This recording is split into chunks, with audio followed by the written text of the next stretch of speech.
Where are they at? Let me clarify. Where is your core movement? I have not signed anywhere. Neither have I met anybody who has said they have signed, but I have read and seen news, edited some, about collection of signatures. There's a lot of activity going on. But let's look at the bigger picture. How close or far are we from the referendum? There are already some cases in court trying to stop the exercise. Two experts in law are saying if those cases are to be resolved within the time frame the normal cases take, then the earliest we could have a referendum could be October 2015. There are those optimists who are saying if those cases are dispensed within a shorter time, we could have a referendum in 3 or so months. The big question for me is how close are we to attaining the 1 million signatures? Those who 1 million getting 1 million? Yes. Are they already not past that? I am not sure. I've not seen the data. I've not seen any collated results of the signatures. But by and large, 1 million signatures is pretty easy from 12 million registered voters. It's less than 10%, and it will be very easy to get. You can actually get it from one county. Move on. So it depends on how well they peg this, but it has brought the MCAs into the fold of the politics.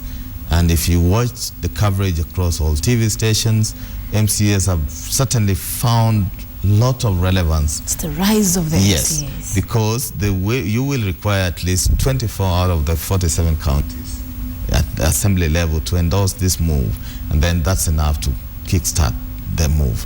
But there is also the requirement that after collecting these signatures, you can frame those questions, and if presented to the National Assembly, it's kind of a self-propelling law that if the National Assembly and Senate refuse to endorse a referendum, then in requisite number of signatures have been collected, it goes then to a referendum. It goes to a referendum. So it is very close, but also very far. Very far. Yeah. Shetami, have we, because what we've been seeing a lot of politics in as far as dangling of carrots or the goodies being offered by the government for especially MCAs to not support the push. Council of Governors, on the other hand, also have what they have on the table for them as well. Are we telling Kenyans what this means for them? Are we painting that picture that, by the way, these goodies, you're the one who's going to pay for them? This means more from your pocket to be able to make these people happy to support our stand and position. I think the media has done some good job there. It has presented the figure. When you look at even today's newspaper saying it will cost this amount of money to pay all these senators. But probably what the media could have gone to an extent is now to do a comparative analysis and tell you, okay, so it is going to cost a referendum, say, 15 billion shillings. Now, that same 15 billion shillings could be what the funding can be used for our referral hospitals, or to buy a stand equipment for the hospitals. If the media took that direction, you'll be told to have taken a position against the referendum. No. There's something called data journalism. Okay. So how do you make sense out of numbers? And that's data journalism. In no way does that mean that you're actually taking a position. Really? Because you're giving an alternative of that money that could be going to a referendum and saying we should be building hospitals with this money or roads, not referendum. That's in essence what's going to be interpreted to me. When you do a feature story, okay, and you use different voices to tell that same story, where, for instance, you take those figures and say this figure is what the treasury will be using, or our taxpayers' money, and you get an expert in that area or an economist, for instance, to break down that figures for us. To what extent is that taking sides in the story? It is. Let me tell you that we have a very people-centered constitution. The constitution itself has clauses allowing for the referendum, irrespective of how much it will cost. So, from the point of view that it is the people's wish, it is very constitutional, and they have a right to determine what they want to change in the laws. That is why that provision is enshrined in the Constitution itself. Two, these issues being raised by the opposition or proponents of the referendum could be resolved without necessarily going to the other avenues. Yeah. No, but if the people running the processes have refused to amend these laws, which could be done in the National Assembly, could be done in the Senate, then you give that option for the people to try and seek an alternative way by popular movement or popular call to try and change the laws. That is what the law says. So I think if we had people of goodwill, we would have made changes to this law. But we have a challenge here because you have a president who supported the same constitution, you have a deputy president who opposed it, so there's a mixed bag of people in very strategic positions. But there's also fear of the political impact of a referendum. The past two referenda Kenya has have had very major impact on the political scene. And it's more dangerous. If I were Jubilee advice, I would tell them, you better have the referendum today, not anywhere near 2017, because it could mean a lot of challenges for you, and even those in the opposition too. I mean, for me, it's not even the constitutionalism of the referendum, whether it's good or bad and all that. For me, the only thing I feel like probably we're not questioning is this open thievery, which is actually now being, the open thievery that is now being done by MCAs, senators, all these people. That is because, as you say, democracy is not cheap, but democracy is not cheap, I mean, is when you follow the constitution, like hosting a referendum. I mean, that's a part of the democracy. It's a part of the democratic process. But open thievery, like what they're doing now, I don't think this is a part of the democratic process. Sure. I don't think that we can quantify that and say, like, this is a part of our democracy, that you need to be bribed so that you support or you don't support. I think that's what needs to be. That's why we need to ask the questions. So instead of, I mean, I know what you're saying, like comparative study about what 15 billion could do. What 15 billion could do is probably you enumerate them. But can we also weigh this against, like, the monies that we are, the monies that all these people are now stealing, and I'll call it stealing on national TV. The senators want to steal, and the MCAs and all these people want to steal from the public. What can be done with that? How much is it? I think that's where the story should be. Yeah. That's where the story should be. And if anything, I think what the media needs to do, and I don't think there's anything wrong with being with having an activist media, is to, I don't think there's anything wrong with that, is to actually, because you represent the people. Part of watchdog role. Yeah, you represent the people. And I don't think there's anything wrong. Actually, if we took a stand and said, like, it is wrong and this should not happen, it's better than go to the constitution, go to the referendum, and which is constitutional, instead of stealing from the people. I mean, every single day, I think those are the questions we need to ask. I mean, this money is that these people are demanding, and where is it going to come from? Kenya borrowed $2 billion the other day. How much of it has actually been spirited away, probably through all these things? No, there was a story which I think Sophia should be asking us of some huge sums of money that left Central Bank. We've not had an explanation, nor a denial from Central Bank. So if it's about taking care of our monies, then we must take care of all the monies that are public. Yeah, I think you're pretty much supporting what I was saying. It's about whether the media feels that it has an active role in public participation, which is a national value. And in public participation, you bring the figure, you try and make sense of those figures. Because what other institution would be able to elicit very critical emotions of the public, of what their government is actually doing, and what their elected representatives are actually doing, in giving themselves very many packs. Referendum is going to be with us even until 2017. When you appreciate our kind of politics, it makes sense for them to have this issue until the next elections. But how can the media come in to give us the implication of the monies that are being used for either that referendum or not? Because it's still a constitutional right, and no one will deny it from anyone. And also, how about what kind of issues, for instance, would be the best placed? I think what some people are asking, which is a good question, but you as editors have a better knowledge of it, is the prioritization of now these referendum issues in our dailies. Of course, on the one hand, people always say you give too much concentration on politics on your front pages or your main newspapers. But at the same time, it is the consumers as well who feel or who seem to be enjoying that more. I mean, if that is what will sell. Is it the consumers that are enjoying it more? Is it they have nothing else but what we are feeding them, which is all over the front pages? I'd want to imagine that you normally do some study of some service. I think, I don't know, you put and try to tell us what are some of these news, they're called news values, actually the public wants to hear or read more than the others. And so look at the headline of the Standard. Yeah, and I'm saying, so if it is the public, then that should go elsewhere. I think there's a news value to everything, and I just need, as I explain that, I need probably to retract what I said at the beginning, is that my job entails killing badly written stories.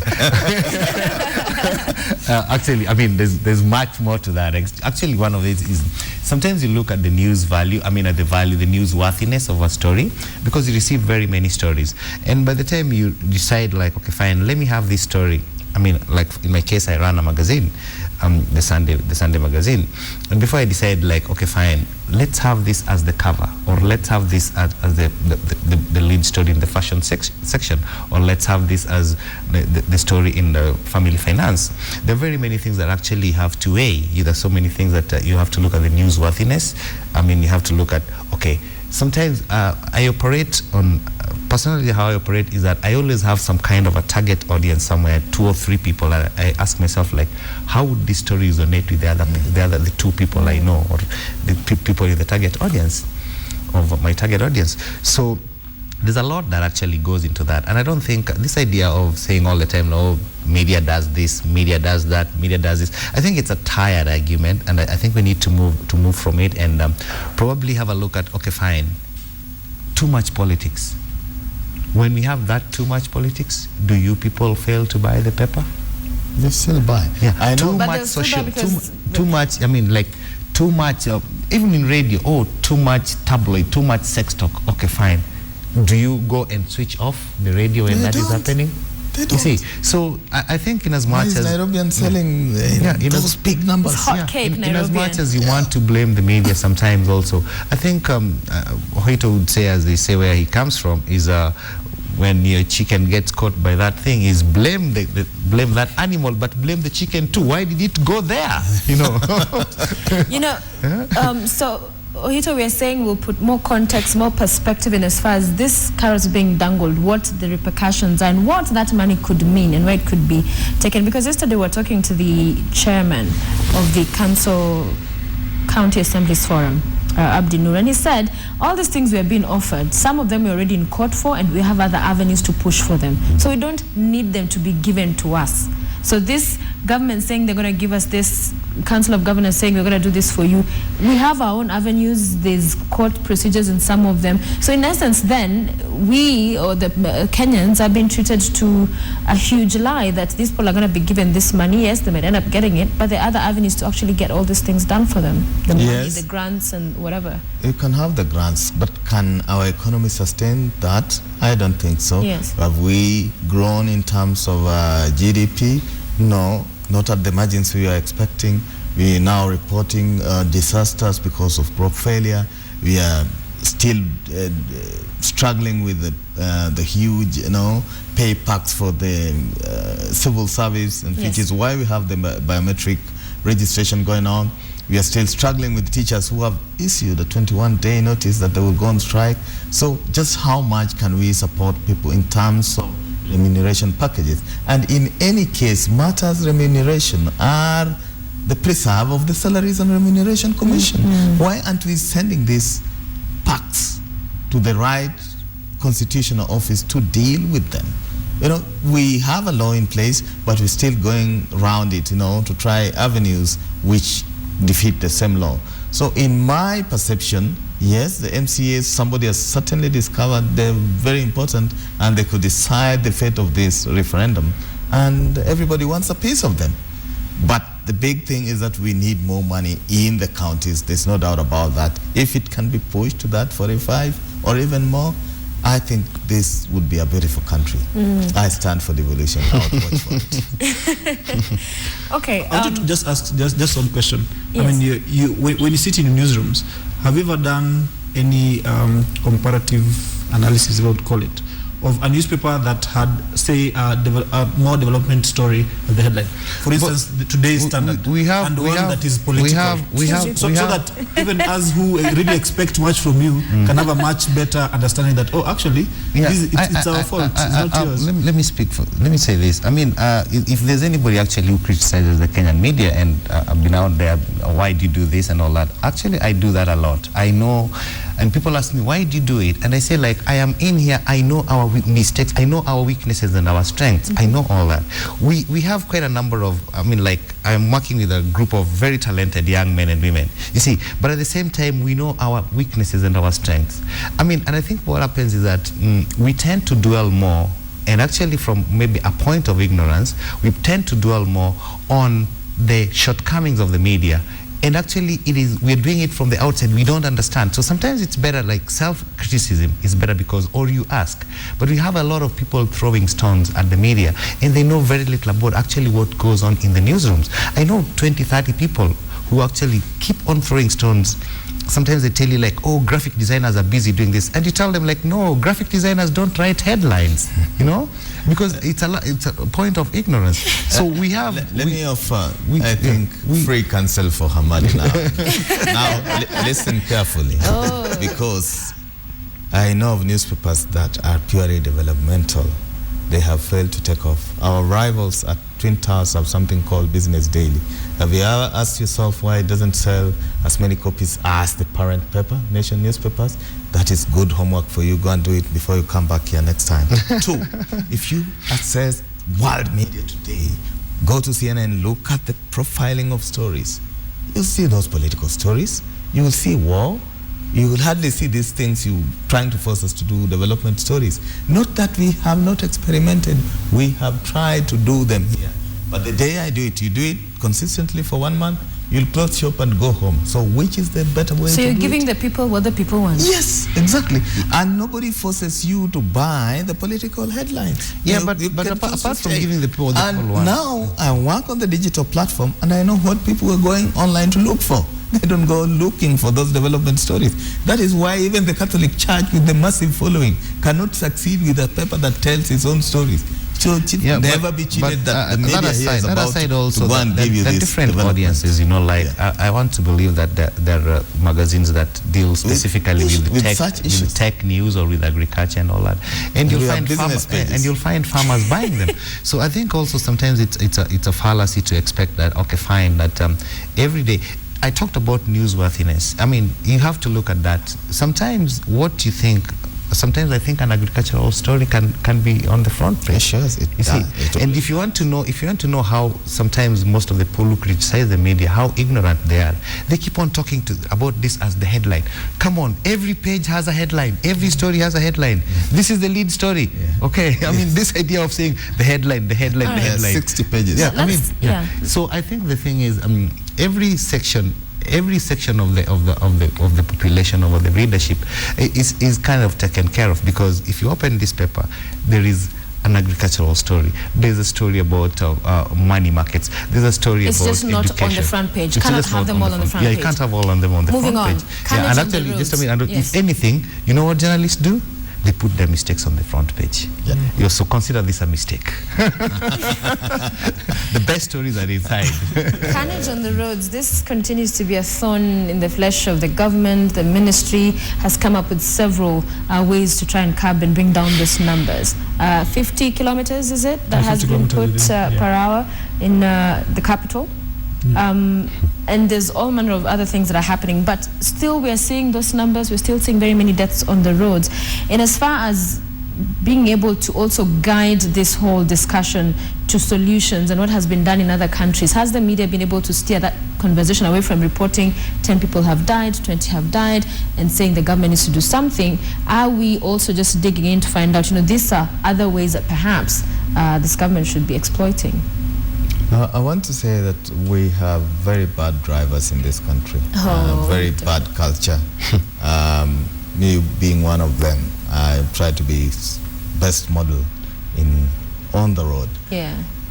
It's very sad to lose lives every single day on our roads, but it's also a very big challenge that we have law enforcers who are unable to, instill discipline or enforce the laws that they purport to be doing.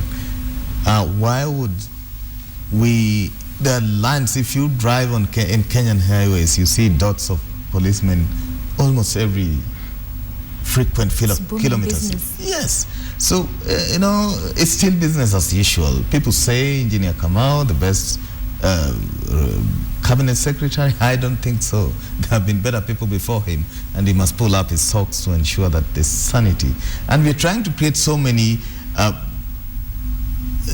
duplicate roles within the transport sector, National Transport Authority, traffic police, all these manners of people purporting to be looking at the roads without providing any solutions. So how has the media come in to put pressure to ensure the solutions come through? I think this is something I've always said. Let him finish. Let him finish, Clay. There is no way we can start having laws which are just punitive for drivers, that you drive at 50 kilometers per hour within the city. I mean, we are not in weddings. And we are driving machines. Why allow cars which can do that kind of mileage on our roads first? I mean, so the law cannot be seen just punishing the drivers on the road. I'm really against that. The same law should apply if what happens to the people who have refused to make alternative ways. I get stuck in traffic within the city for 3 hours between Mombasa Road, Standard Group Center, and Westlands. Why should you take 3 hours on the road? At what cost is it coming to our economy? Are we having the best alternative public transport system? We have a government that does not even have a single bicycle to do public transport for its citizens. So are we solving that problem? No. So we only have laws which are targeting people with hefty fines to get money and perhaps raise money to pay MCAs to oppose referendum. But the solutions are not being brought on board. Okay. So I know you're very passionate. Yeah, for me, and actually, there are two reasons. I'm a safety freak, and another thing is the reason why I'm always good on the road. I'm always very polite on the road is because I'm single. Who says you're good? It's because I'm single. Oh, so you're trying to get I always think that. Trying to find your soulmates in traffic.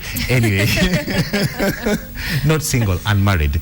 Anyway, the thing is, I think when it comes to road safety or transport chaos and all that, I always summarize it in that in Kenya we have wide roads and narrow minds. Yeah, because what happens is that when you actually come up with you have to drive at 50 kilometers per hour, the problem of road safety in Kenya, it goes back right from the driving schools. It goes back from there. The cleanup needs to start from the driving schools, actually even from the education system. Because one thing I don't buy is this idea of left, right, left, then cross. Then actually don't cross, run across the road. I think we need to take road safety past that. We need to go a notch higher. This is the 21st century, and just the other day it was reported that we're still stuck in 1970s way of solving crimes. I think we're still stuck in the 1970s or even earlier ways of dealing with road safety. Telling people to drive slowly, or drive at 50 kilometers per hour. I mean, in a city that actually clogs after every 2 minutes in the event that there's a bicycle accident somewhere. Or a drizzle. One thing we've never told ourselves, the drizzle when it rains is that what happens in Nairobi or in Kenya is that it's like the spaces in the driver's minds, it gets filled with water when it rains. That causes more problems. But I think also we need to do road safety campaign. It needs to be done but right. Clay, you're not talking about the media. You bashed it's difficult. And just to add in, Sophia, it's only in Kenya and in Nairobi particularly where our children grow up without knowing the difference between amber, green, and red. So how would you expect them in adulthood to respect traffic lights? So they start hooting when they're at the back. Yeah. We have when the light turn green. Traffic marshals or police officers will tell you to move on when it is red. So you really don't know which part of the law to follow. I think I'll say two things. I think there's a possibility that a media house or a editor can decide to plant an investigative journalist in a driving school. To take through the process of you. So you just go there and you pretend that you are green, you want to go to driving school. What questions are you asked? How is the driving school? And including when you go do a test. The other day, the PS Transport was saying how they'll change that curriculum for the testing, where there are days and now they're very different. Now it's very casual. So why don't you plant someone to come up with a good feature story on how that process was? Secondly, I think the media does well in terms of reporting the deaths and how far. That's where they really thrive. Yeah, they have done it, and they need to. I think it's a news value. Let me tell you what happens in the newsroom. There's an accident, then the first thing they ask is, what yeah. Okay. Yeah. It's unfortunate that that's what usually. Every accident is. But I think the other thing would be now there have been very laws which are very punitive, and I agree. But to what extent have we found out as the media that so far since these punitive measures have been put in place, not for instance the 50 that just came the other day, but previous ones, even those very punitive laws, how have they actually reduced their own carnage, even if it's just in a specific area, say Nairobi for instance? Are we just waiting for the police to give us those statistics from time to time, which you can't attest to?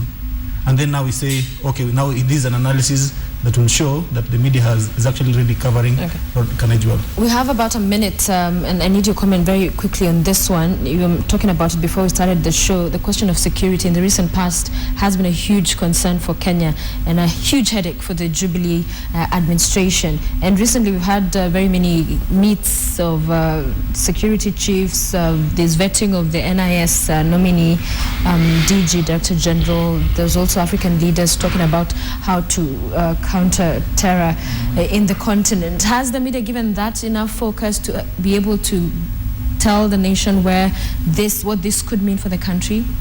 No, I've not seen that in terms of media giving us the implications of all that. I mean, why should it be you having the intelligence chiefs meeting, then you have Kenya taking the position, becoming the head of the intelligence committee. You have the police chief now who gets the intelligence, do the implementation of that. And then the head of state who needs to give the oversight and the political way to drive security in our country. I have not seen that. Of course, the heads of state met yesterday, so probably that would come. And the larger, what would be the implications of the reason as to why we had all these successive meetings here in the country? I mean, is there a pattern that they have realized? There's a pattern in all these conflicts, from Boko Haram to Al-Shabaab to so we haven't gone in depth. So we haven't gone in depth. Okay, very quickly, Ohito.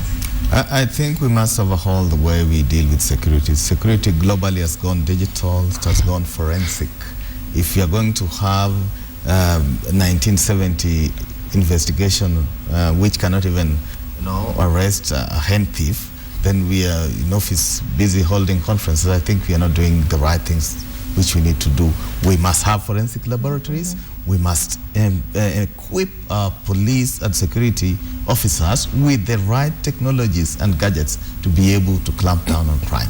And we must hire the right people. The era of D- joining police and the military is long gone, and we must tell them so. Clay? I'll give you a different twist to the security thing, because for me, even now, you see all these traffic jams and all that, it makes Nairobi a sitting duck. It's a security risk. So actually road safety can help a lot, Yeah.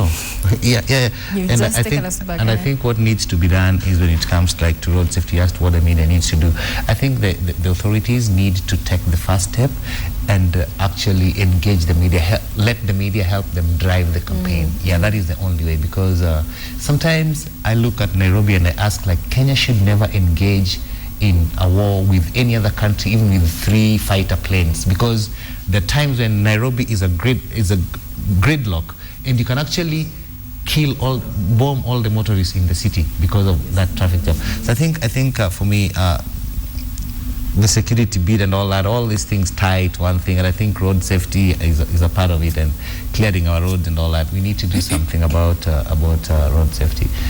A lot needs to be done. All right, thank you. Clay Muganda, features editor, Sunday Standard, David Ohito, digital editor, and Shitemi Hamadi, freelance print journalist. We thank you all for being with us this morning. Have a lovely rest of the day.